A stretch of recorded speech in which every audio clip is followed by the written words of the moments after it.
So good morning, students. Yesterday we have completed up to the palate. We are discussing about the buccal cavity or the oral cavity. तो कल हमने किया था pallets तक। Pallets के हमने दो देखे थे, उसमें सॉफ्ट पैलेट होता है पीछे वाला, that's the posterior palate, and the hard palate having a bone inside, that's the front part of the anterior part of the palette.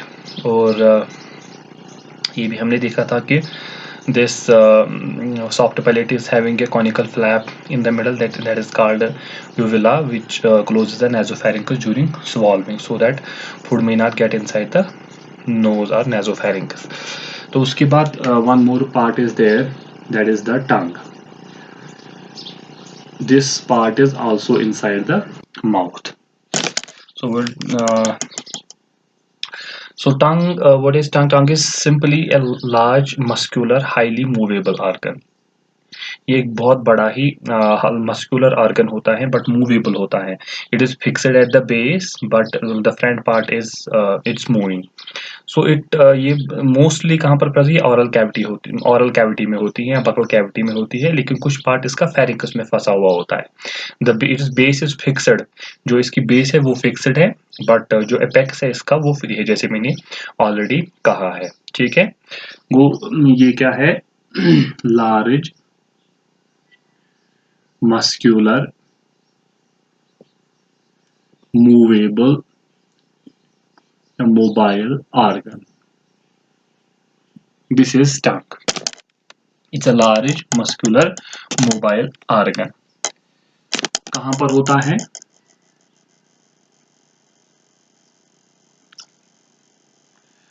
ये अगर हम देखेंगे, mainly lies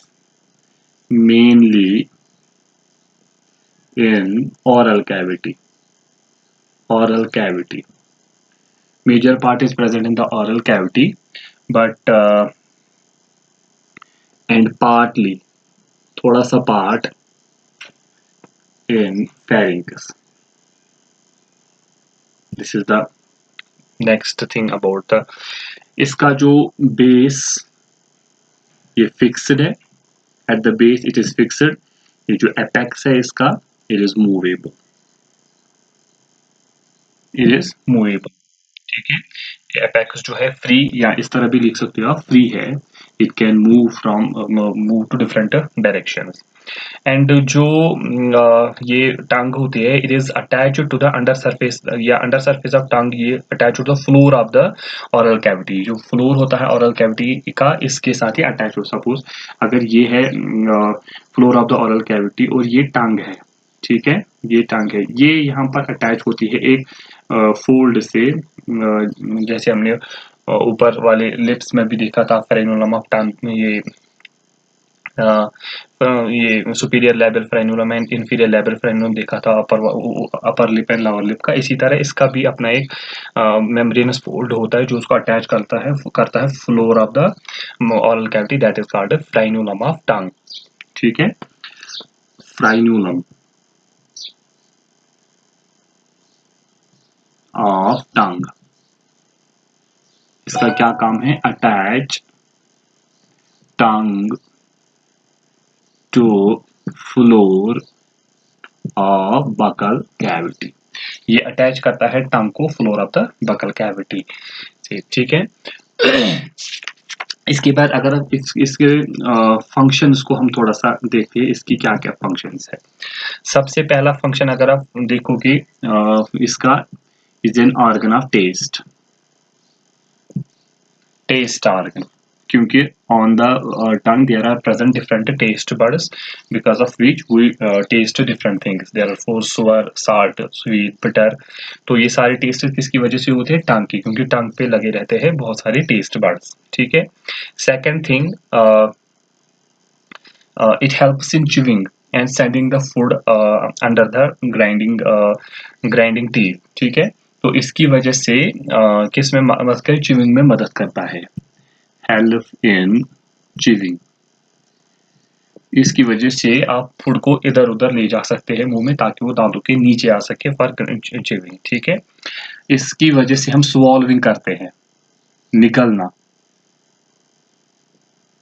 स्वॉल्विंग इसके बिना आप नहीं कर सकते। जब आप स्वॉल्विंग करते हैं you strike your front part of the tongue against the hard palette. तो जब आप ऐसा करते हो तभी आप फूड निकल पाते हो, इसी की वजह से होता है। और ये अगर हम देखेंगे act as brush for teeth, इससे हम दांत को भी थोड़ा सा साफ कर लेते हैं, ठीक है। और मोस्ट इम्पॉर्टेंट किसमें अगर हम बोलते हैं if we produce a speech that is because of the tongue, इसमें बहुत सारे और भी पार्ट्स लगते हैं और ये भी होता है। Play role in producing speech हम इसी की वजह से प्रोड्यूस कर लेते हैं, इसके बिना पॉसिबल नहीं होता है, ठीक है। तो ये कुछ फंक्शंस है, जैसे कि ये टेस्ट ऑर्गन है, इसमें बहुत सारे टेस्ट बड्स लगे रहते हैं जिसकी वजह से हम डिफरेंट टेस्ट कर सकते हैं, साल्ट, स्वीट, बिटर, मतलब 4 टेस्ट्स होते हैं, जैसे कि आप देख सकते हो साल्टी होता है, सोर हो सकता है, बिटर हो सकता है, स्वीट हो सकता है। ये चारों taste because of the tongue it's having taste buds on its surface because of which we taste different things. Second, it helps in chewing. It helps in this by sending food under the grinding teeth. इसी की वजह से teeth के नीचे हम food को लाते हैं या इधर उधर फूड को मूव करते हैं। दिस नेक्स्ट वन swallowing, इसकी वजह से हम फूड को निगलते हैं। It acts as a brush for teeth and it plays a role in producing speech. इसी की वजह से speech possible होता है। तो ये नेक्स्ट आर्गन था हमारे बकल कैविटी में।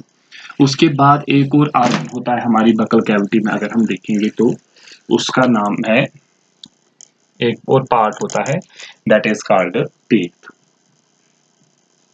Very important part which help in the mechanical digestion.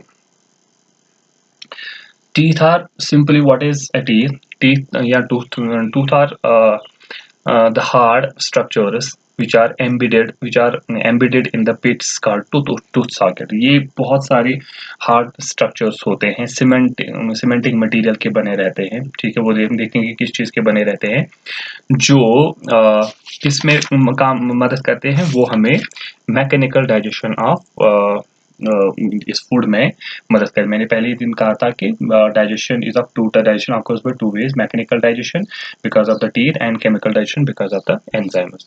ये एक हार्ड सबस्टेंस के बने रहते हैं जिसको हम कहते हैं डेंटाइन, जो ओडोंटोब्लास्ट्स बना लेते हैं, जो इस पे टीथ के पल्प कैविटी में होते हैं सेल्स, जिसकी वजह से ये बनता है। ये एक बहुत हार्ड स्ट्रक्चर होता है, ठीक है। तो इसको हम लिख सकते हैं hard structures embedded in sockets में लगे रहते हैं। इन जार्स हमारे 2 होते हैं, तो उन जार्स में सॉकेट्स लगे रहते हैं, उसमें मतलब ये एम्बेड होते हैं। नेक्स्ट, कंपोज्ड ऑफ, किस चीज का बना रहता है teeth? Composed of hard bone like substance called dentine। Dentine के बने रहते हैं, ठीक है। तो अब वो ऑर्गेनिजम्स जिनमें teeth are embedded in the sockets, ठीक है। अगर ये जा है teeth are embedded in the sockets, इस तरह से अगर ये एम्बेड है सॉकेट्स में, तो इस तरह के टीथ को हम कहते हैं थीकोडॉन्ट्स। And there are some organisms where teeth are just attached to the jaws, ठीक है। they are called acrodonts, ठीक है। यहाँ पर 2 टर्म्स आती है, थीकोडॉन्ट्स। थीकोडॉन्ट्स का मतलब क्या है? टीथ embedded in sockets, जैसे कि हमारे होते हैं, ठीक है, या अल्वियोले भी कह सकते हैं आप उनको। दूसरा होता है acrodonts. Teeth joined to jaws, simply join होते, they are not embedded, they are just attached to the jaws, they are called acrodonts। इसकी अगर आप एग्जांपल लिख सकते हो, फ्रॉग में इस तरह से होते हैं एक्रोडॉन्ट्स, ठीक है। तो थीकोडॉन्ट्स अगर आप लिख सकते हो वो ह्यूमंस में होता है, ठीक है। तो अगर आप देखेंगे हमारी बॉडी में टाइप्स ऑफ, अगर हम देखेंगे कितने टाइप्स ऑफ टीथ होते हैं, 4 टाइप्स ऑफ टीथ होते हैं। The first is incisor, second is canines, third is premolars and fourth is molars. These are the four types of teeth present in our buccal cavity. First is the incisors, second is the canines, third is the premolars and last one is the molars. ठीक है, ये 4 types of teeth हमारी मुंह में होते हैं। ठीक, तो इंसेसोरस बहुत ही शार्प होते हैं और अगर ये शार्प हैं they help they are then that is why they are called a cutting teeth. They help in cutting the different things.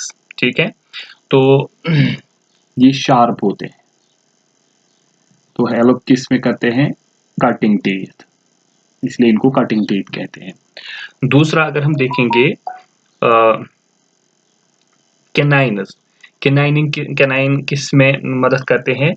कैनाइनस most probably they are pointed, ये पॉइंटेड होते हैं, पॉइंटेड, और ये टीयरिंग में मदद करते हैं। अगर हम देखेंगे जैसे हमने कैनाइन्स का ये इंसेसर्स का बताया, तो ये टीयरिंग में मदद करते हैं। जैसे आपने देखा होगा लाइन में, टाइगर में, जैसे जब वो मुंह खोलता है जो बड़े बड़े 2 टीथ दिखाई देते हैं आपको, वो कैनाइन्स होते हैं। और ये दोनों क्या होते हैं? Grinding teeth. ये शार्प नहीं होते हैं, इसमें सरफेस रहती है ऊपर से।